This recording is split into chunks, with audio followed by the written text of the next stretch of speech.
खानवर हल्ला करणाऱ्या आरोपीचा फोटो देखील समोर आलेला आहे। वांद्रे स्टेशनवर हल्लेखोर सीसीटीव्हीमध्ये कैद झालाय। ओळख लपवण्यासाठी आरोपीनं कपडे देखील बदलले होते अशी देखील आता गोष्ट समोर येते आहे।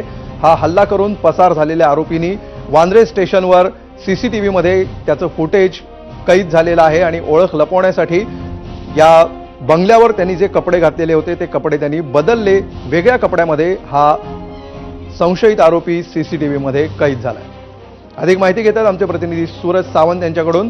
सूरज, या सीसीटीव्हीतून काही नवी माहिती समोर येऊ शकते, काय अपडेट्स आहेत? अमोल, नक्कीच हा आता एक क्लिअर फोटो पोलिसांना पुन्हा एकदा सापडलेला आहे। ज्यावेळी हे संपूर्ण कृत्य करून आरोपी वांद्रे स्टेशनला गेला होता आणि स्वतःची ओळख लपवण्यासाठी त्याने स्वतःचे कपडे बदललेले आहेत। मी माझ्या सोबत आपला सहकारी सूरज ओझा देखील आहे।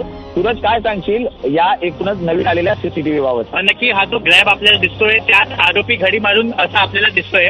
सूत्रांची अशी माहिती आहे, सूरजची जेव्हा इथून तो हल्ला करून निघाला होता आणि तो चालत बँड्रा स्टेशनच्या दिशेकडे गेला होता आणि तो त्याच परिसरात वावरत होता।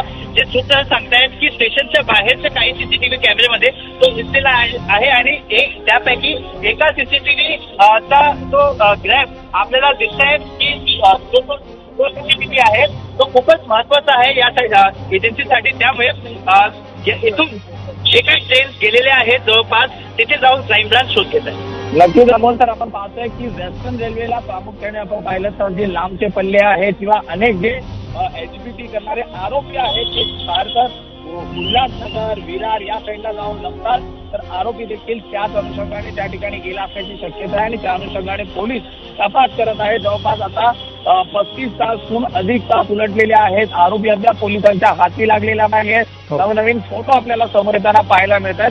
त्यामुळे आता पोलिसांनी स्वतःची कुमक वाढवलेली आहे। 35 निश्चितपणे ज्या प्रकारे ही कुमक वाढवलेली आणि त्यात सगळ्यात मोठा पुरावा ठरू शकतो असं हे सीसीटीव्ही फुटेज सध्या समोर आलेलं आहे। त्यामुळे पुढच्या काही तासामध्ये अधिक काही गोष्टी स्पष्ट होणं अपेक्षित आहे। धन्यवाद सूरज या माहितीबद्दल। आणि या दोन महत्त्वाच्या अपडेट्स नंतर आता आजच्या 0 आवरमधल्या मूळ विषयाला आपण सुरुवात करूया। गेल्या महिनाभरामध्ये कोणत्या एका विषयाची सर्वाधिक चर्चा राहिली आहे असा जर मी तुम्हाला प्रश्न विचारला